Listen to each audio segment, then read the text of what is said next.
கர்த்தருடைய பரிசுத்த நாமத்துக்கு மகிமை உண்டாவதாக. நம்பிக்கையின் விதைகளோடு உங்களை சந்திப்பதிலே மகிழ்ச்சி அடைகிறோம். இன்று கலாத்தியர் 1:15 வசனம். அப்படி இருந்தும் நான் என் தாயின் வயிற்றிலிருந்தது முதல் என்னை பிரித்தெடுத்த தம்முடைய கிருபையினால் அழைத்த தேவன். இந்த வார்த்தை சொல்லுகிற முக்கியமான காரியம், என்னை கிருபையினாலே அழைத்த தேவன். கர்த்தர் கிருபையினாலே என்னை அழைத்தார் என்று சொல்லும் பொழுது அவர் என்னை ஒரு நோக்கத்தோடு அழைத்திருக்கிறார். ஒரு முக்கியமான தேவ திட்டம் என்னுடைய வாழ்க்கையில இருக்கிறது என்று கர்த்தருடைய வார்த்தை நமக்கு சொல்லுகிறது. முக்கியமானது என்னவென்றால், இந்த அழைப்பை எங்களுடைய வாழ்க்கையிலே நாங்கள் ஏற்று அதன்படி நடப்பது.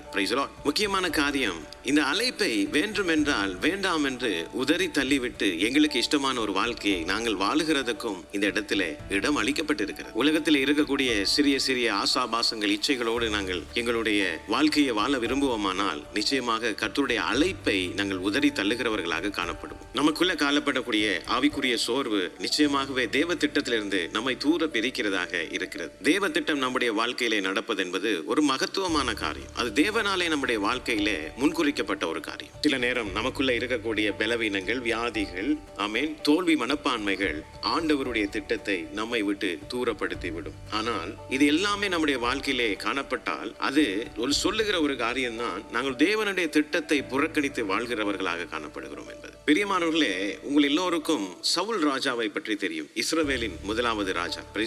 தேவனாலே அழைக்கப்பட்ட ஒரு மனுஷன் தான். பிரியமானவர்களே, சவுல் சௌந்தரியமானவன். இன்னும் ஒரு காரியம் என்னவென்றால், பரிசுத்த ஆவியானவர் அவன் மேலே இருந்தார். அவன் இஸ்ரவேலை ஆளுகிறதுக்காக ஆண்டவராலே நியமிக்கப்பட்ட ஒரு பாத்திரம். பிரியமானவர்களே, சவுல் தன்னுடைய அழைப்பை முற்றிலுமாக இல்லாமற் போக பண்ணினான் என்று நாங்கள் சொல்லலாம். ஏனென்றால் அவனுடைய வாழ்க்கைக்குள்ளே கீழ்ப்படியாமை என்பது நுழைந்தது.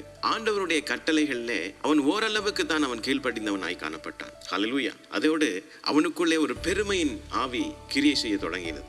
அவன் செய்த தவறுகளை அவன் நியாயப்படுத்த பார்க்கிறதை நாங்கள் பார்க்கலாம். அத்தோடு கூட ஸ்தானத்துக்கு அபிஷேகம் பண்ணப்பட்ட தாவீதை அவன் எரிச்சலோடு பொறாமையோடு பார்த்து அவனை கொலை செய்கிற அளவுக்கு கூட அவன் அந்த இடத்திலே செயல்படுகிறதை நாங்கள் பார்க்கிறோம். அத்தோடு கூட தேவனுக்கு எதிர்த்து நிற்கிறவனாக பில்லி சூனியங்களை நம்புகிற அளவுக்கு கூட அவனுடைய வாழ்க்கையிலே அவன் விழுந்து போனான் என்று நாங்கள் பார்க்கிறோம். பிரியமானவர்களே, அந்த இடத்துல சாமுவேல் சவுலை பார்த்து சொல்லுகிற காரியம், நீர் கர்த்தருடைய வார்த்தையை புறக்கணித்தபடியினாலே அவர் உம்மை ராஜாவாயிராதபடிக்கு புறக்கணித்து தள்ளினார் என்றான். ஒரு மகிமையான அழைப்பு. இஸ்ரவேலின் முதலாவது ராஜா, தேவனாலே அழைக்கப்பட்டவன், சௌந்தரியவான், மிகவும் அழகுள்ளவன். தேவனுடைய அனுக்கிரகம் அவன் மேல இருந்தது, ஆவியானவர் அவன் மேல இருந்தார். ஆனால் அழைப்பிலே அவன் நிலை நிற்கவில்லை. அவனுடைய அழைப்பை அவன் துச்சமாக எண்ணினான். அவனுடைய அழைப்பை அவன் உதறி தள்ளினான். அந்த அழைப்பை அவன் கனப்படுத்தவில்லை. பிரியமானவர்களே, இன்று சில நேரம் ஆண்டவர் உங்களுடைய வாழ்க்கையிலே அவருடைய அழைப்பை உங்களுக்கு வெளிப்படுத்தி இருப்பார். அந்த அழைப்பை குறித்த